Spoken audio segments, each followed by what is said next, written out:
কথার কথা নয়, ফেব্রুয়ারিতেই জাতীয় নির্বাচন, ঐকমত্য কমিশন সভায় প্রধান উপদেষ্টা।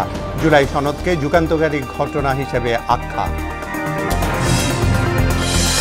ফের জাতীয় নির্বাচন ও গণভোট একদিনে আয়োজনের দাবি বিএনপির। দেশ বাঁচানোর লড়াইয়ে সবাইকে এক হওয়ার আহ্বান। চাকসুতে চলছে ভোট গণনা, অনিয়মের অভিযোগে 3 সংগঠনের নির্বাচন বর্জন, রাকসুতে ভোট উৎসব কাল। এবং প্রজ্ঞাপন না দিলে কাল যমুনা ঘেরাওর ঘোষণা এমপিওভুক্ত শিক্ষকদের। 3 থেকে জাতীয়করণের 1 দফা কর্মসূচির হুঁশিয়ারি।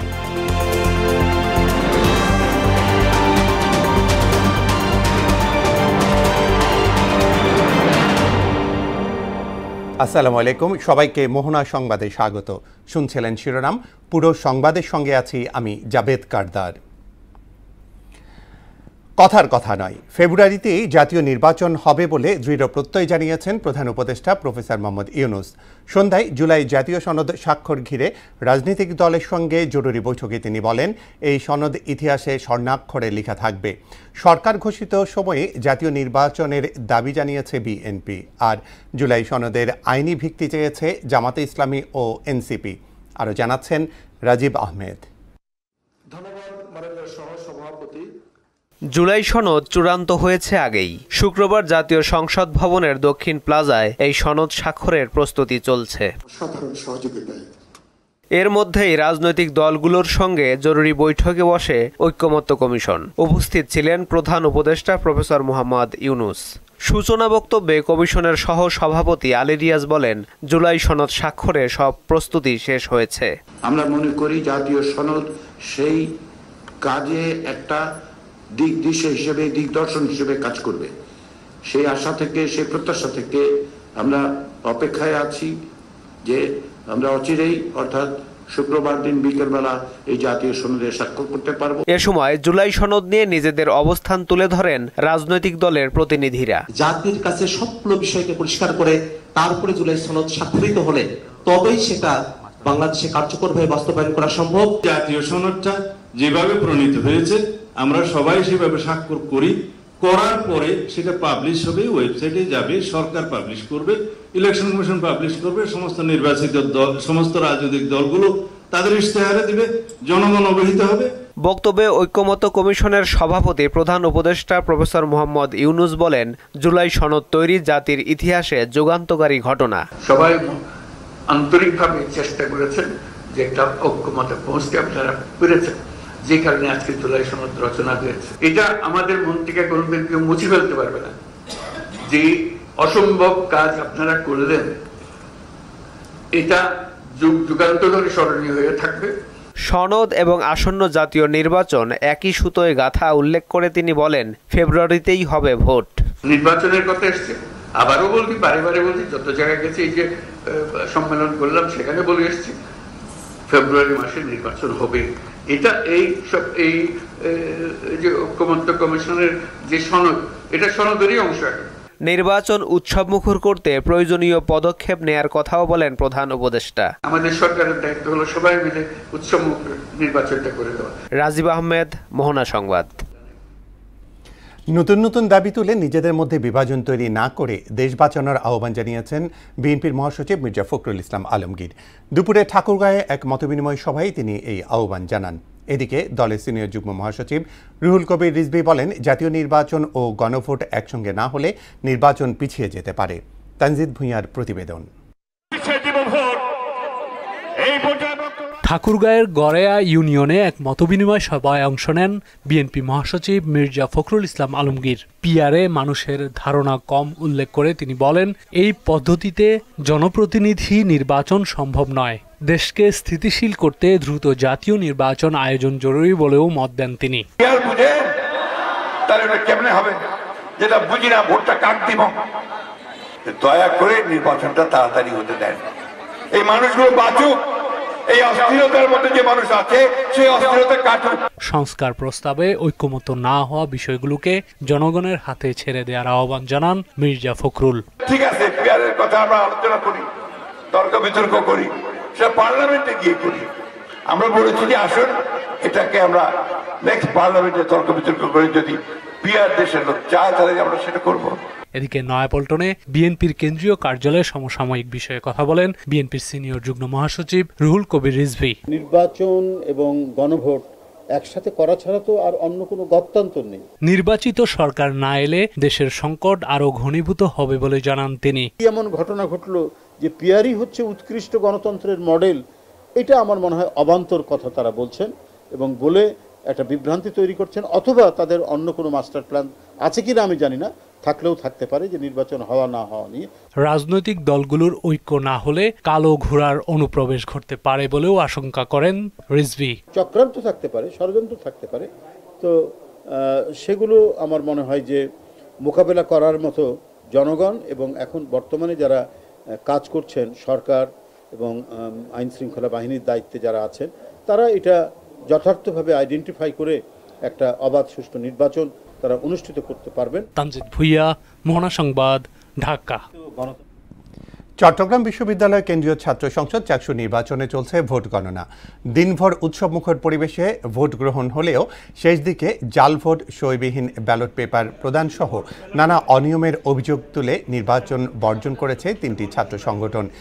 এছাড়াও প্রিসাইডিং অফিসারের স্বাক্ষর ছাড়া ব্যালটে ভোট গ্রহণের অভিযোগ করেছে ছাত্র শিবিরের প্রার্থীরা।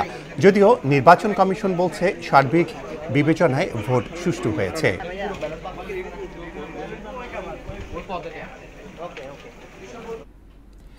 এ বিষয়ে আরো জানতে চট্টগ্রাম বিশ্ববিদ্যালয় থেকে যুক্ত হচ্ছেন সহকর্মী সুমন কুমার দে। সুমন, চাকসু নির্বাচন হয়েছে, এখন চলছে ভোট গণনা। নির্বাচন নিয়ে প্রতিদ্বন্দ্বী প্যানেলের অবস্থান কি? ভোট গণনার সবশেষ চিত্র জানাবেন।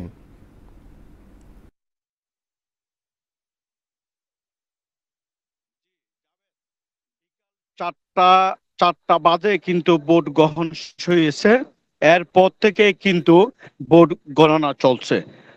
একদিকে ভোট গণনা চলছে, অন্যদিকে আমরা দেখছি অর্থাৎ স্বতন্ত্র প্রার্থী তিনটি প্যানেল তারা ভোট গ্রহণের পরে অর্থাৎ 4টার পরে 5টার দিকে তারা চাকসু ভবনের সামনে সংবাদ সম্মেলন করে এই ভোট বর্জন করেছে। তারা বলছেন কারচুপি করা হয়েছে এবং অনেকের যে আঙ্গুলের কালি, সেই কালি কিন্তু মুছে গিয়েছে। বিভিন্ন এই অনিয়ম তারা তুলে ধরেছেন। এরপরে তারা এই সংবাদ সম্মেলনের মাধ্যমে তারা ভোট বর্জন করেছে। অন্যদিকে কিন্তু এই মুহূর্তে আমরা বিশ্ববিদ্যালয় এবং বিশ্ববিদ্যালয়ের যে 1 নম্বর গেট, সেই গেটে কিন্তু ছাত্র শিবির এবং ছাত্র দলের নেতাকর্মীরা কিন্তু তারা অবস্থান করছেন। আর আইন শৃঙ্খলা রক্ষাকারীর বাহিনীর সদস্যরা আমরা দেখছি কঠোর নিরাপত্তা দিয়ে কিন্তু ব্যারিকেড দিয়ে গেটগুলোতে তারা রাখা হয়েছে। অর্থাৎ মনে হচ্ছে কোনো সংঘর্ষের দিকে কিন্তু যেতে পারে। অর্থাৎ আজকে রাতে কিন্তু এই যে নির্বাচনের যে ভোট গণনার পরে ফলাফল ঘোষণা করার কথা, তবে আমরা যতটুকু দেখেছি আজকে রাতে কিন্তু হয়তো ভোট গণনার ফলাফল দিতে পারবেন না, হয়তো আগামী কালকে নির্বাচন কমিশনার যে নির্বাচন কমিশনার এই ঘোষণা দিতে পারেন। তবে আমরা এই মুহূর্তে চট্টগ্রাম বিশ্ববিদ্যালয়ে এক ধরনের থমথমে বিরাজ করছে, সেটি বলা চলে, যেহেতু আইন শৃঙ্খলা রক্ষাকারী বাহিনীর সদস্যরা সতর্ক অবস্থানে রয়েছে। আর নির্বাচন কমিশনার বলছে শান্তিপূর্ণ ভোট হয়েছে এবং ভোট গণনার পরে ফলাফল দেওয়া হবে। তো এই ছিল এখন পর্যন্ত আমার কাছে সর্বশেষ। জাবেদ। ধন্যবাদ সুমন আপনাকে। রাজশাহী বিশ্ববিদ্যালয় কেন্দ্রীয় ছাত্র সংসদ এবং হল সংসদ নির্বাচনের ব্যালট পেপারে 8 ধরনের নিরাপত্তার চিহ্ন রাখা হয়েছে জানিয়েছেন নির্বাচন কমিশনার অধ্যাপক মুস্তফা কামাল আকন্দ।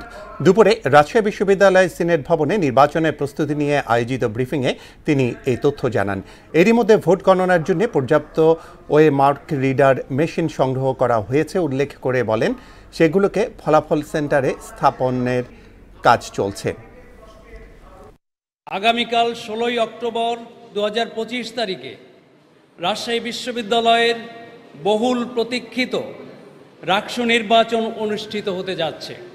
আমাদের মূল লক্ষ্য একটি অংশগ্রহণমূলক, স্বচ্ছ, শান্তিপূর্ণ এবং গ্রহণযোগ্য নির্বাচন উপহার দেওয়া।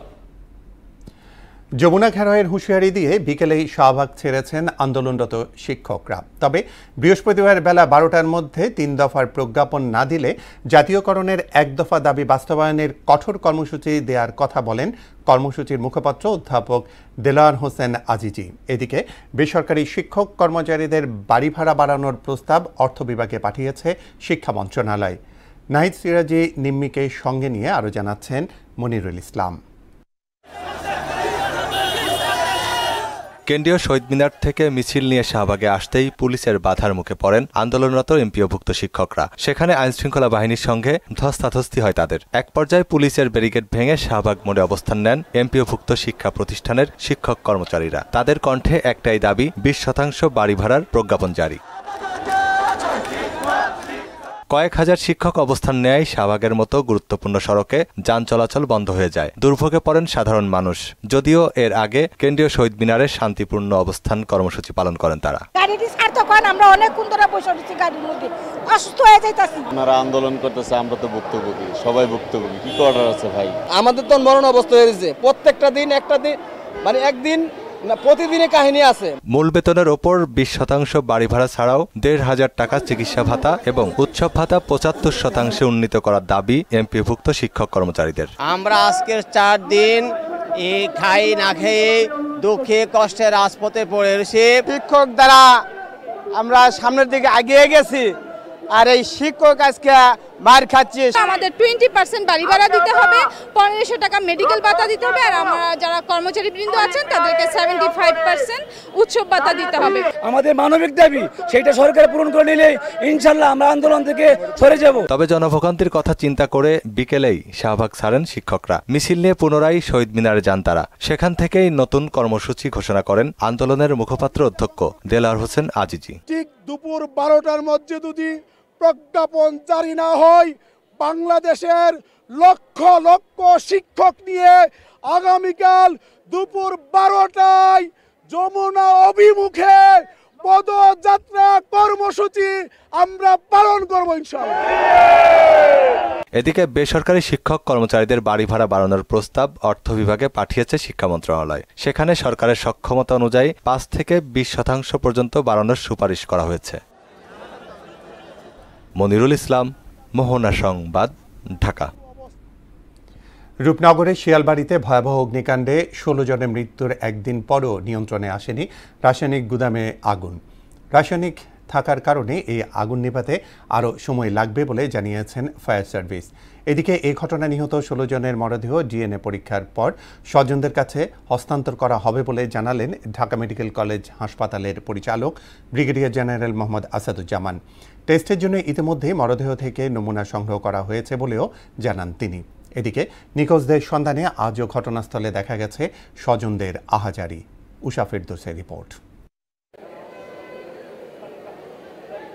ভয়াবহ অগ্নিকাণ্ডের একদিন পরও নিয়ন্ত্রণে আসেনি রাসায়নিক গুদামের আগুন। সেখান থেকে এখনো ধোঁয়া বের হচ্ছে। পুড়ে যাওয়া গুদামের বিষাক্ত ধোঁয়ায় আশপাশের পোশাক কারখানার কয়েকজন শ্রমিক অসুস্থ হয়ে পড়লে সেগুলোতে ছুটি ঘোষণা করা হয়। এদিকে ঘটনাস্থল পরিদর্শন করে বুয়েটের একটি দল, আর আশপাশের এলাকাগুলো ঝুঁকিপূর্ণ ঘোষণা করেছে ফায়ার সার্ভিস।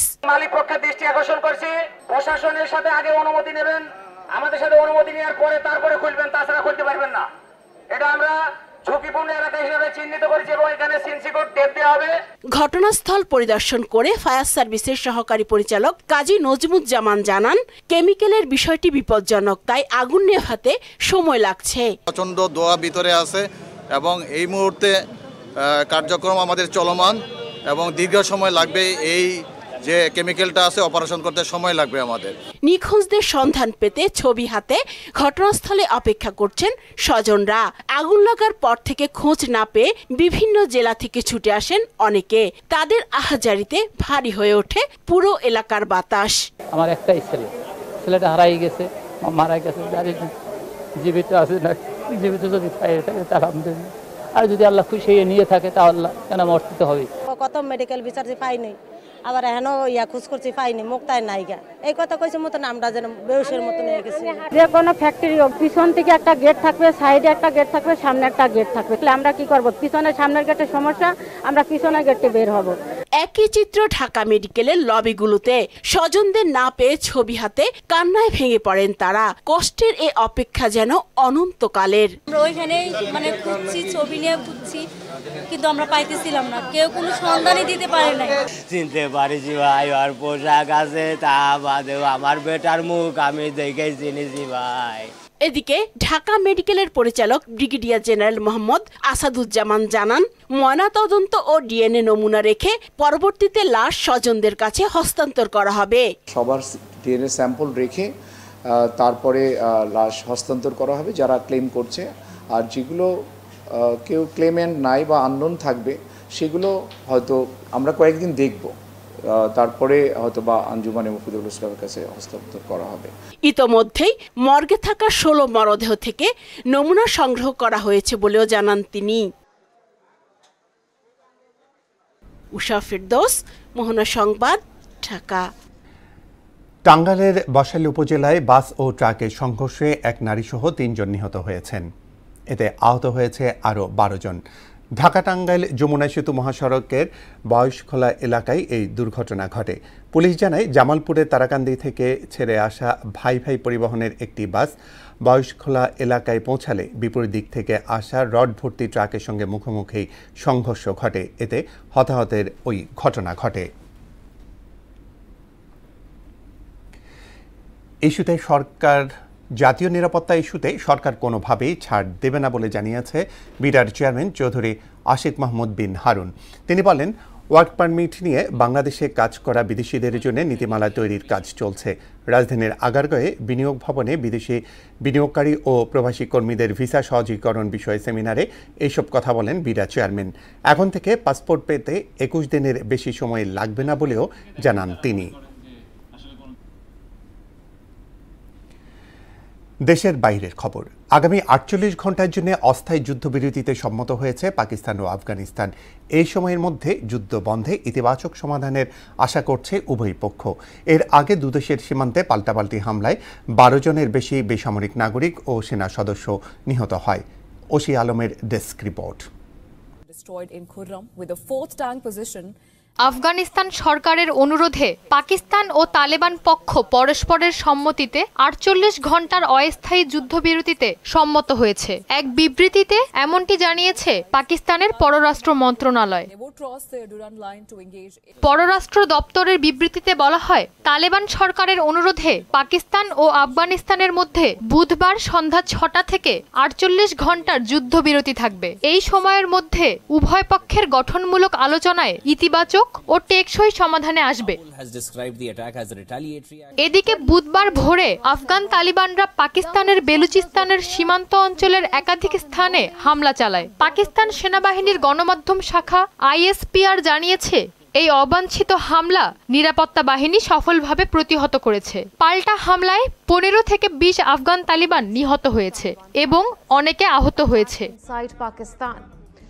তালিবানের প্রধান ব্রিগেডগুলো ধ্বংস করা পাকিস্তানের জন্য কৌশলগত সাফল্য বলে মন্তব্য করেছেন এক নিরাপত্তা কর্মকর্তা। প্রেসিডেন্ট আসিফ আলী জারদারি পাকিস্তান সশস্ত্র বাহিনীর প্রশংসা করে বলেন, পাকিস্তান তার সার্বভৌমত্ব ও ভৌগোলিক অখণ্ডতা রক্ষায় যে কোনো মূল্যে প্রতিরক্ষা নিশ্চিত করবে। ঐশী আলম, মোহনা সংবাদ। খেলার খবর। ক্রিকেট। অবশেষে বাংলাদেশ নারী ক্রিকেটের দীর্ঘদিন ধরে চলা বৈষম্যের অবসান ঘটতে যাচ্ছে। নারী ক্রিকেটারদের দৈনিক ভাতা ও ট্যুর ফি ছেলেদের সমান করার সিদ্ধান্ত নিয়েছে বিসিবি। ফলে আর্থিক সুযোগ সুবিধায় পিছিয়ে থাকা নারী ক্রিকেটারদের দীর্ঘদিনের দাবির প্রতিফলন ঘটতে যাচ্ছে। সম্প্রতি বাংলাদেশ নারী ক্রিকেট দলের অধিনায়ক নিগার সুলতানা জানান, বেতন, ম্যাচ ফি সহ আর্থিক সুযোগ সুবিধায় অনেক ক্ষেত্রেই তারা বৈষম্যের শিকার। বিসিবির নারী বিভাগের চেয়ারম্যান আব্দুর রাজ্জাক বিষয়টি নিশ্চিত করে জানিয়েছেন, এখন থেকে দ্বিপক্ষীয় সিরিজে ছেলেদের সমান ভাতা পাবেন মেয়েরা। শেষ করব মোহনা সংবাদ। যাবার আগে শিরোনামগুলো জানিয়ে দিচ্ছি আরও একবার।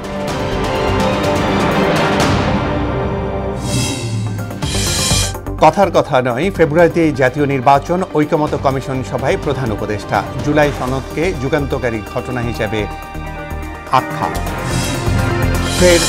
ফের জাতীয় নির্বাচন ও গণভোট একদিনে আয়োজনের দাবি বিএনপির। দেশ বাঁচানোর লড়াইয়ে সবাইকে এক হওয়ার আহ্বান।